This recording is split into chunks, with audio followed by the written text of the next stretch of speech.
How can your parents work their entire lives and end up losing the house to Medicaid? Let me explain. Okay, my parents, we're just going to use my parents as an example. My parents bought a house in the 70s. That house, they ended up paying it off, right? At a certain point, my father had a stroke. First, he had to go in a regular nursing home. Then he had to go into, like, he had to be full-time care. My mom could not take care of him at home.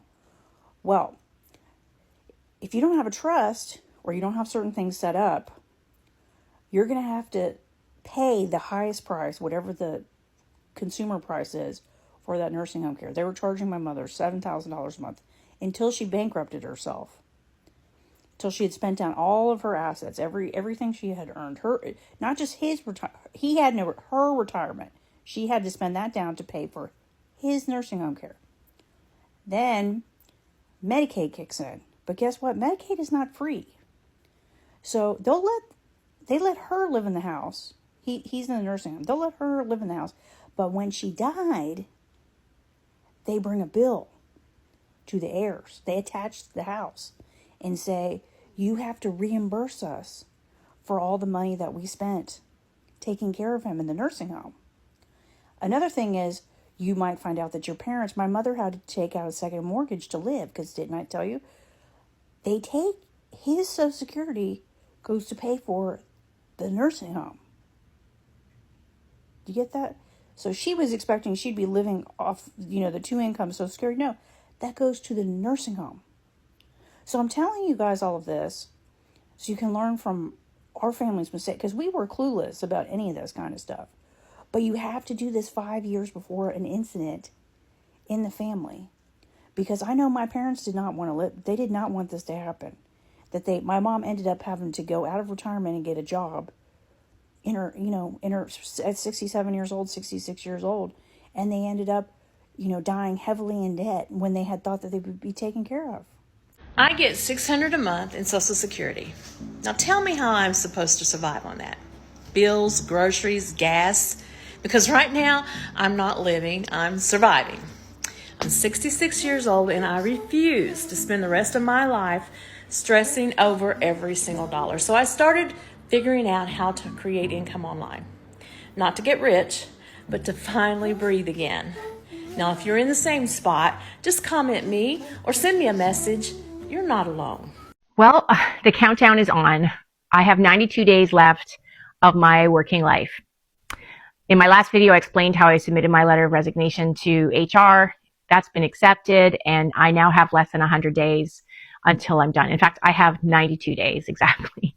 I have gotten out the calendar, and I have counted up exactly how many days, subtracting holidays and things, and I have 92 days left of work. And I've got to say, I'm terrified. I know it's the right decision, but it is a scary decision to make. And I am making it alone because I am flying solo in this life. And I know that I don't have enough money. And I know that there's still people depending on me to some degree. And it's all very scary. It's all very, very scary. And I think even in talking with peers and friends and family who are close to this age, close to the stage of life where they're going to retire, even if you have, a good nest egg, it's still scary. Like, you're giving up a part of yourself, you're giving up your sense of purpose and your reason to get out of bed in the morning, whether you want to get out of bed or not. It's still a reason to get up and go. But I've got to do it. I've got to do it. I have spent most of my adult life giving. I'm a teacher and a single parent. So teacher, mother, like give. And it's, I don't want to, I'm not selfish. I'm not a selfish person, but it does feel selfish to be closing these doors, closing in this chapter of my life before I'm truly, I'm only 58 years old. I'll be closer to 59. And that's early. That is an early retirement, but I have to do it. there's not a lot of gas left in the tank. Let's just be honest. So it is the right decision. And now I have to figure out what to do about it. So I have 3 sons who live at home.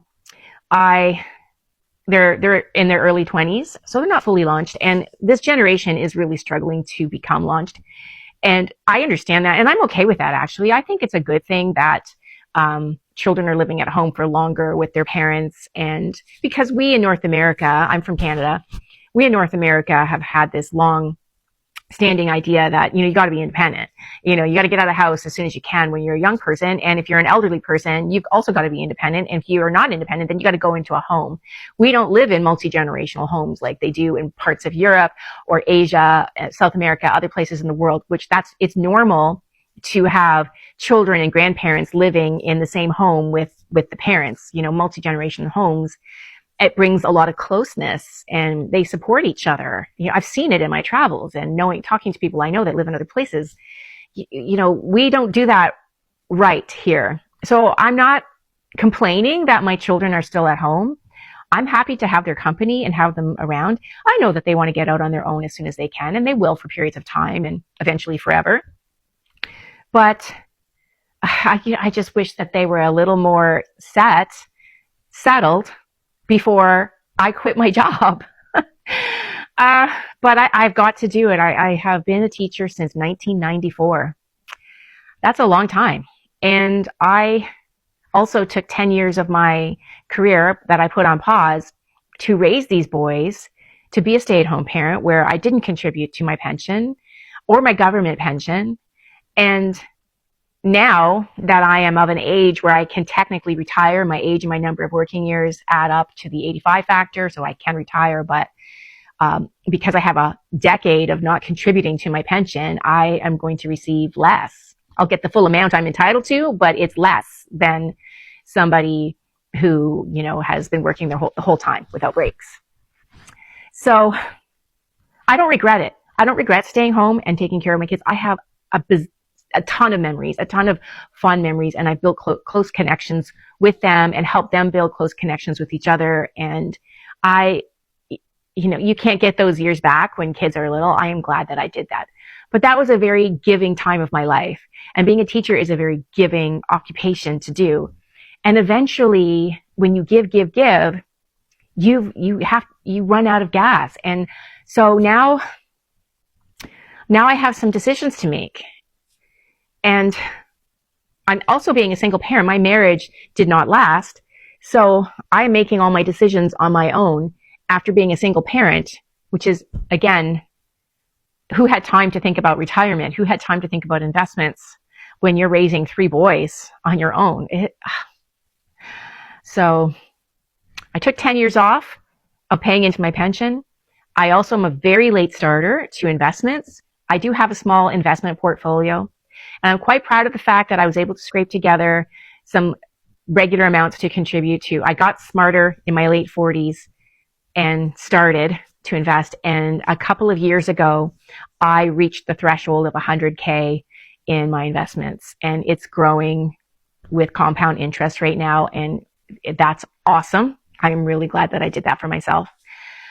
But that's not enough to supplement my pension either. So I have some decisions to make. I live in a log house and I own another property that's a short-term rental property. It's a cottage on a lake. And that was my home for many of the years that I raised my boys as a single parent. And I bought it before housing went crazy because I'm a Gen X and I got lucky. We were fortunate in those years to buy homes at cheaper prices with lower interest rates. And so I was able to take advantage of that. And now I use the equity from that house to buy this house so that I could make that lakefront property a full-time short-term rental. And that is sustaining itself. And that's going to be my long-term care income, I think. At this point, this is what I'm thinking, that when I get to be in my 90s, if I make it that long, that I can sell that house and it will pay for my long-term care. But I don't know what to do with this house because, the boys and I need somewhere to live. But I'm ready to sell it and sell everything in it and fill a backpack and take off. I'm ready to go. And that is not as scary as you think. What's scary is when I'm done vagabonding, backpacking, whatever you want to call it, if I ever get done and I need to come home for some reason, if a health event or family needs or something cause me to come back home, then where will I stay? Where will I live? What will I do? How will I guess I'll figure that out when I come to it. Hey everybody, welcome back to my channel. Can you be broke and still retire? Can you be broke and still retire? Well, I am living proof that you can do that, and I'm going to tell you real quickly how I did it. If you get anything out of this video, like and subscribe, leave in the comments, let us know how you're coping with this. 2019, my wife and I went out for breakfast. She'd worked 6 years full-time, the previous 6 years full-time. She'd only worked off and on part-time over the years, and she had enough to draw Social Security. That was about it. No pensions, no retirement. So we went out for breakfast one morning, and we were talking. I was getting ready to really slow down a lot anyway, and well, my health certainly took care of that. But anyway, we went out for breakfast one morning. We were talking about retiring, her retiring, and any financial planner would have looked at our assets, would have looked at our financial situation, and told us we were crazy to do that. But we decided, it was mostly me, time is our most important asset. In our mid-60s, time is our most important asset, what we do with that time. We had grandkids. She's an artist. She's writing a book. She had a lot of things she could do. So I said, just retire. I'll take care of it. I'll carry the ball from here on. So we did. She retired, and then 2 months later, the whole world shut down for 2 months, and she probably would have been out of work anyway. So it all worked out. Now the average savings, I looked up a lot of stats. I'm not a big stat guy, but the average savings for those who reach full retirement age is $45,000. Now, we didn't have near that. $45,000 is the average. That means there's a whole lot of people with a whole lot more money, and there's a whole lot of people, like most of us, have a whole lot less money. Now, that does not include all the assets we might have, such as equity in our house or other tangible assets. But the last time I looked, you can't, Kroger or some of these grocery stores, they don't accept home equity unless you jump through a lot of hoops in order to get at that home equity in order to pay your bills or buy groceries. We've been told for years you need $1 million to retire, maintain your lifestyle. Well, I guess that all depends on your lifestyle. My lifestyle didn't require that because we are very simple people.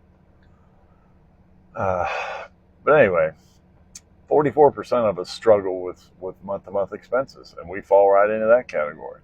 Sometimes the expenses are higher than what we're bringing in, and sometimes they're lower. We're able to save a few bucks for the bad months.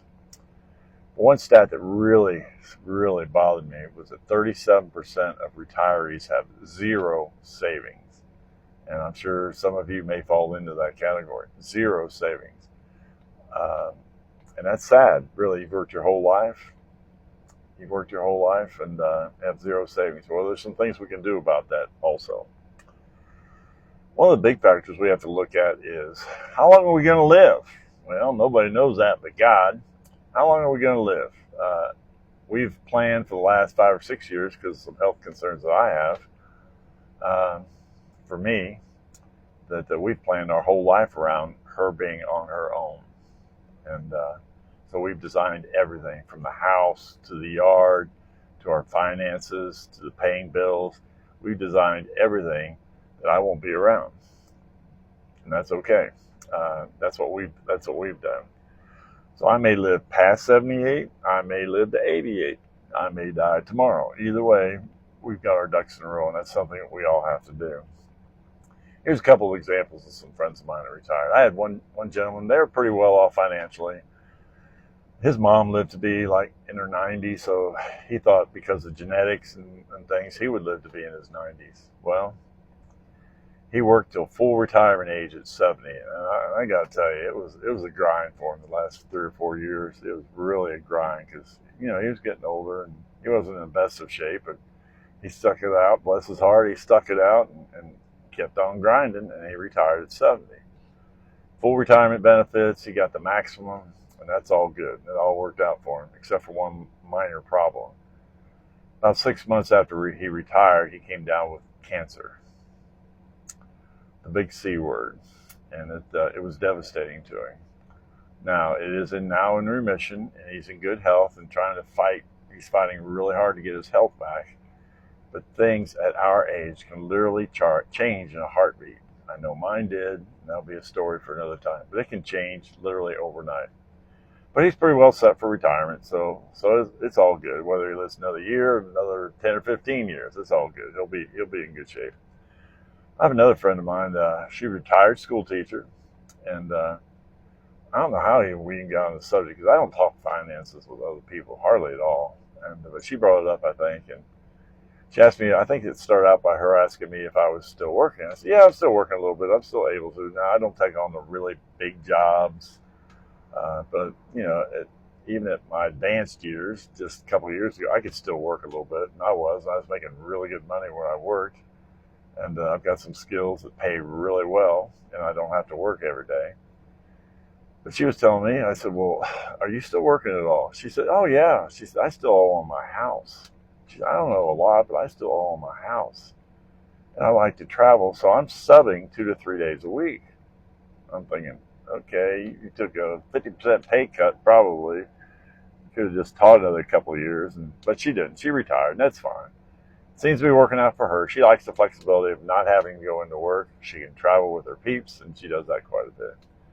So everybody's story is different. I'm sure yours is different. I'd like you to leave in the comments what you're doing. What you're doing in retirement as far as making ends meet, some of the struggles that you have financially. Can you retire and be broke? Yeah, I think you can. But it's definitely going to change the way you look at some things. It's definitely going to change that. But until we meet again, which I hope will be soon, I'm going to continue to press on towards that goal. I retired with nothing. Nothing in savings, no 401k, just Social Security and trying to figure things out. And I don't think people talk about it enough. It's been a struggle. I started this channel well over 90 days ago now. Being displaced from my job, wasn't ready to retire for a few years. So I started to panic right away and a little upset, and started the channel to start talking to other folks that may be going through the same thing. And a lot of you are. So I'm going to talk about the truths and how you can do it, because that's simply what I'm on. Social Security, going through retirement and getting it done. My savings was depleted when I was let go from that position, and I didn't have any way to get retired. I wasn't 62 yet, not for a couple of months. So I didn't know if I should file, go back to work. Couldn't find a position. So I drastically filed for Social Security, hoping that would be enough. And I'm going to let you know why it's enough and how that works. So follow this all the way through, because this is the retirement journey with nothing but Social Security. First, it started off that those first 60 days and waiting were panic mode. Then when I filed for Social Security, it took another over 60 days, and I had to call them and tell them it was in hardship, losing my house, and I was. I'm embarrassed about it a little bit, but it's the realities. They got on it real quick and helped me out, and I finally got a check. Then my wife went back to work, and her first check kicked in. We were grinding, and we made it through this. And thank God for her going back to work and for Social Security pulling it out and getting it done for us. We were able to keep our situation, if you will, currently. But within the next 30 days, we're going to have to get out of that house and downsize. And I've got a great plan for that, and I'm going to share that journey with you in the future. This isn't what I pictured in retirement. Moving forward, I wasn't going to retire for another almost 5 years. And in those 5 years with the money I was making, I was going to be able to put away, I figured, a minimum of $50,000. I was secure in my job, loved the people that I worked with. I felt they liked me too. Problem is, corporate downsize caused the shift. That caused some real stress and some real uncertainty. Because at my age then, turning 62, not many people want to hire that upper management, mid-management position. Because a lot of people are downsizing with that. And people are doing double duty in the workforce. So that kind of put us in survival mode and starvation mode there for a minute. And that's when that pride kicked in. Hard to swallow that pill. Am I doing enough? Did I do enough throughout my life? Where did I make those mistakes? How did I get in this situation and being displaced that quickly? And going through retirement with only Social Security. I felt like I should have done more for a while. I shared that in some videos in the past. But I'm here to tell you, if you're going through Social Security in retirement with just Social Security, you're not alone. There's less than, I think it's just over 50% of the people are retiring with less than $45,000 in the bank in retirement and living on just Social Security alone. So you're not alone.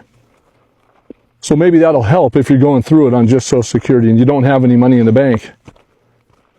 And if that's the case, a lot of times throughout the years, we lived paycheck to paycheck anyway. Social Security may be less, but it's not much different. I feel like Social Security is paycheck to paycheck. The difference is I need to adapt. I need to downsize. I need to adjust. And I'm nimble. My wife and I are very nimble. We're going to downsize. We're going to minimalize. We're going to move into a smaller house, and we're going to make it just fine. I know we will, because we always have. We've had difficulties, adversities in our life, and we've overcame every one of them. And there's no difference now. There's no reason why we can't do it. And you can too. The truth is, many of you are here. Many people are here in retirement. And don't lose hope. Do not panic going in. Retired and broke, staring at nothing. I have been you. Cancer, divorce, heart stuff. I sold everything. Had no choice. Some guys will say, I had it all figured out. Nah, they just didn't get hit yet. I'm not mad. I'm here for you. The lucky ones, good for them. But tomorrow could be them. Keep fighting. I'm right here. Most people are shocked, completely shocked that Medicare, that's right, Medicare, what you paid into for decades and decades and decades, every time you got your check, you paid into Medicare. That's FICA. Part of FICA goes to Social Security. The other part goes to Medicare. Does not pay for nursing homes. So a lot of people, wait a second. No, I paid into Medicare all those years. And if I have to go to the hospital, it covers Part A, covers the hospitalization. Part B covers the doctors. I've got a Medicare supplement plan, a Medicare Advantage plan, whatever I've got. So I'll be covered when I need to go to a nursing home. No, you're not. Medicaid, yes, Medicaid does cover nursing homes, but that is, Medicaid is a welfare-based program. And what we see happening is, as part of the One Big Beautiful Bill, they have decided to cut hundreds of billions, close to $1 trillion out of Medicaid. So we're going to see a lot of what we call the greatest generation being thrown out into the street. And we already see that happening. It's starting. So this is kind of the tip of the iceberg here. A place in Ohio. Let me get this so we can see it a little bit and get the pop-up. This is a live Q&A. I was just reading that YouTube finally have shut down a lot of those slop AI places out there that I've been complaining about for months. You've got a bunch of AI channels, YouTube channels from overseas that are giving false and completely incorrect Social Security information, Medicare information, and it's completely AI. They've recreated the former commissioner of Social Security. They did one on Warren Buffett, Dave Ramsey. They tried to do one on me, made the guy look a lot better, which is not very difficult. But anyway, YouTube has finally come out there and shut down a lot of those. So that's a beautiful thing. So we're getting less misinformation. But YouTube says, how do they figure out whether you're AI? If you make a bunch of mistakes, human mistakes, the computer, the YouTube computer says, oh, okay, this must be a real person. So that's why I purposely make a lot of mistakes. Anyway, so we'll get into this right now. Ohio's nursing homes are dumping patients at homeless shelters. So we've got specific cases, and what the Center for Medicare and Medicaid Services, they're actually supposed to go out there and find these, and that's how supposedly they found this story. And this is, so we've got the best community on social media. If you're new to my channel, welcome. We have the best community in the country for senior citizens, the elderly, the most awesome generation, anybody born after 1946 or anytime before. Anybody that joins us is awesome. We got disabled people receiving Social Security disability, but we look out for each other. And people bring these stories to me and say, hey, Ed, I heard someone there was in Ohio's being thrown off. So this person, most of these nursing facilities are privately owned, and they get a lot of their money from Medicaid. So there's a certain percentage of their beds that they get paid for from Medicaid, not Medicare. Medicare doesn't pay for nursing facilities, long-term care like this. And we'll get into the details of that. And so when these places, they're for profit, and they're like, hey, these patients, these 20 beds these people are in, these elderly people in, they have Medicaid. They've been kicked off Medicaid, even though they're eligible, because the state doesn't get any more money from the federal government because we decided to give it to the billionaires. We're just going to have to kick them out. And we've got no place to kick them out to, so we're just going to go ahead and maybe take them down to the local homeless shelter. And that's what we see happening. So we need to prepare. We need to watch out, and we need to prepare. And let me go exactly... Again, this is shocking that almost nobody knows this. So who pays for nursing homes? Well, if you got a bunch of money, you do. But people think Medicare pays. Medicare pays. No, that is 100% incorrect. Medicare only pays for short-term skilled nursing facilities up to 100 days, max up to 100 days. So it's kind of, if you go, for instance, if you go to the hospital and get knee surgery or back surgery or something like that, and then they're not going to keep you in the hospital after you have your surgery and you recuperate a little bit, they'll send you to a skilled nursing facility, or maybe they'll do it at home and they'll have someone come to your home. But usually it's in that case, it's a skilled nursing facility. You go in there, physical therapy and everything like that. And Medicare pays for that. They don't pay for all of it, of course. They pay a percentage. And after that, then guess what? How is it that your boomer parents could work their entire lives, or for most of their lives, and then end up completely broke in retirement? So another thing I wanted to talk about is Social Security. So many people don't realize that your parent may be eligible for Social Security, but if they go into some kind of care home, especially ones where they're dependent on government benefits, the government can take that entire check. So let's say, for example, let's talk about my parents. My mother and my father were still married. My father went into a nursing home. My father worked more than my mother. He made significantly more in Social Security. My mother was anticipating that they would have their Social Security together, and that would help support them in their old age. But guess what? When my father went into the nursing home, Social Security was then paid to the nursing home, and so my mother was left with just her one income that was significantly less than the two incomes, and also significantly less than his Social Security, and he was given an allowance. I think it's something like $35 a month or something in the facility he was in. Hello, I'm Lucas. Welcome. Today I'm going to talk about being broke in retirement. Just average people. 58% of us are only going to have $10,000 or less when we retire and basically going to live off Social Security. This isn't for the 4% of us that has $1 million or more saved. You hear about that all the time. Oh, you need $1 million to retire. It's not me. Wasn't my mom, wasn't my dad. Firsthand, I know about them. My mom's still alive. She's still living on Social Security. I deal with it every day. So we're going to talk about the real numbers and about living basically at the poverty level or just above it or just below it. Because that's really what the average Social Security is. The average Social Security is about $2,000 a month that people get. That's the average. Both my mom, both my dad, below average. So the poverty level is about $16,000 a year for one person. And for a couple, it's about $21,000, $22,000 a year. My dad, his retirement was less than that. My mom's was just a little bit above that. And yet they survived in retirement. And we're going to talk about that. So Social Security, the average payment right now is $2,000 a month for a single person. And for a couple, it's $3,200 a month. So for a single person, that comes out to about $24,000 a year. That is just above poverty. That's all it is, just a little bit above poverty. And it's really hard to deal with that, obviously. Where do you live? There's lots of different options. You can go into senior housing. I've looked around senior housing here. I live in Kentucky. We're pretty rural.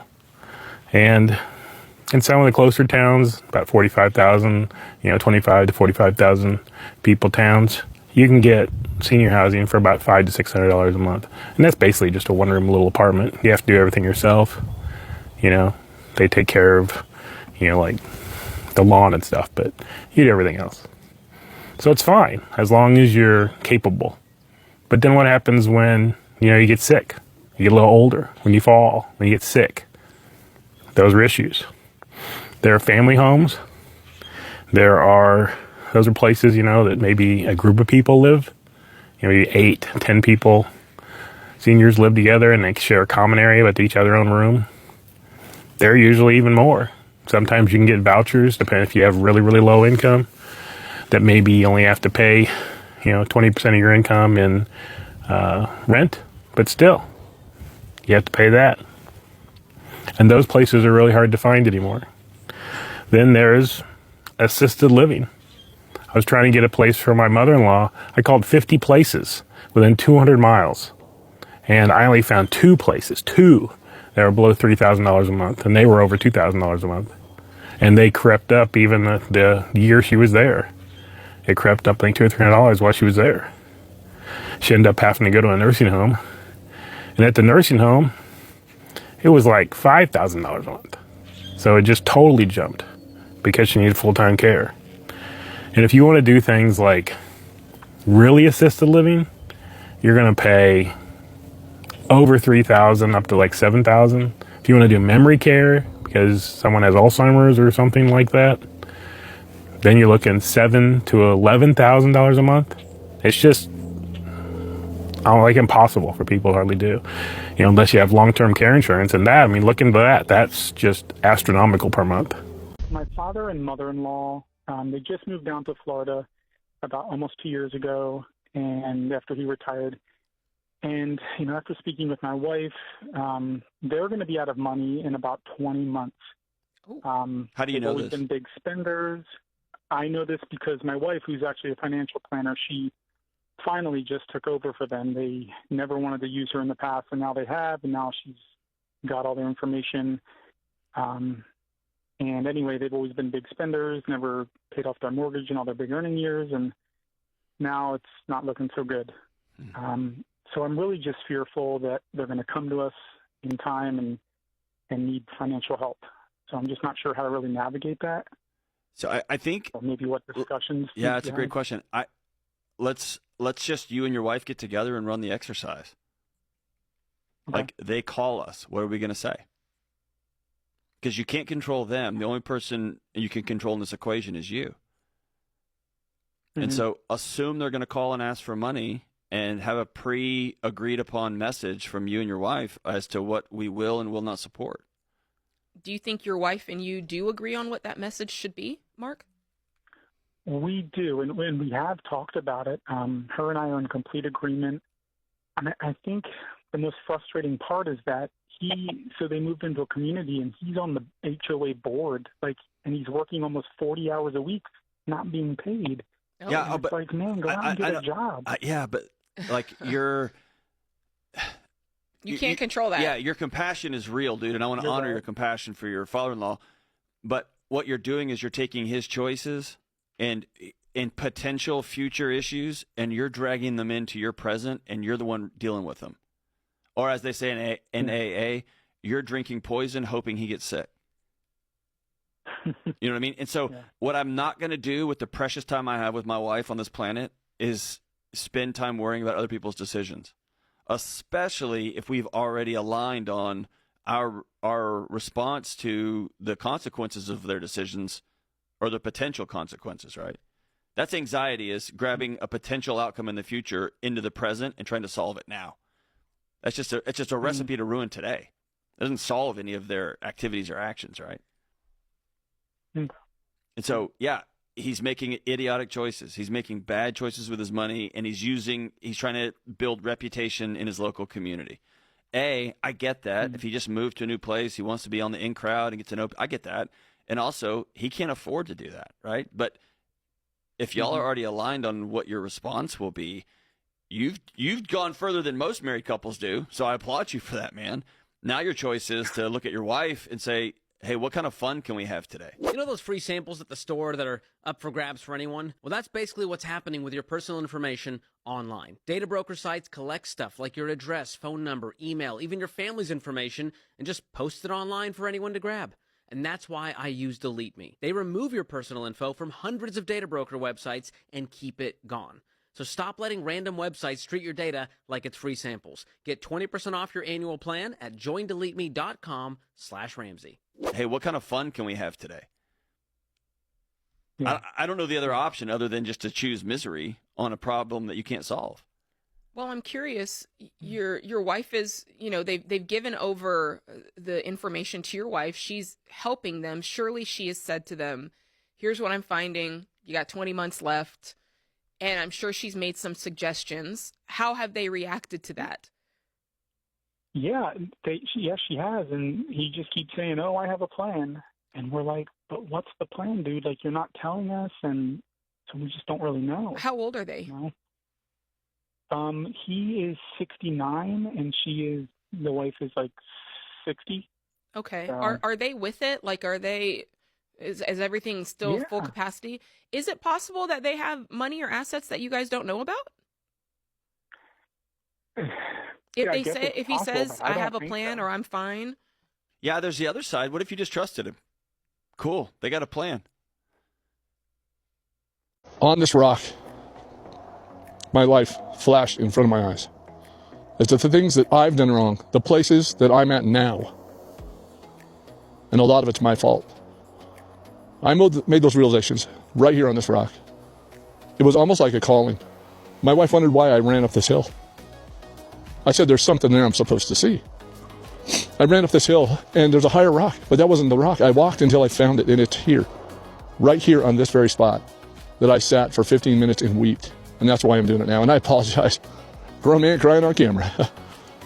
But that's the way you know this is real. This is not scripted. This is really what's happened. And I'm so humbled about the last week, and that's why I couldn't put a video up. I was so confused because all of you share so much love for me and my family. And so many are in worse positions, and I pray for all of you. I do. I truly do. But I'm going to stop there, and I'm going to stop this sobbing, and I'm going to get through it. Okay. You want to know if we are downsizing? Yes, we did not own our home. We did not. We're renting, and the rent's up next month. Through the process of me losing my job and where I was, my family made a decision. I'm not in a position to buy a property. But my kids were, and they bought a property, and they thought of us, and the property's big enough to put a little tiny home on it for us. So we can regroup, redevelop, and still be able to have something in retirement. And maybe build from there and be able to travel to local places and see things so we're not so stuck in one spot. That's my goal. It's not a too lofty of a goal, but many are even in a worse position. But that is my goal because I never want to be down, and I always want to continue moving forward, and we have to have goals. And I fight for everything that I've had, and I fought for the things that I've lost.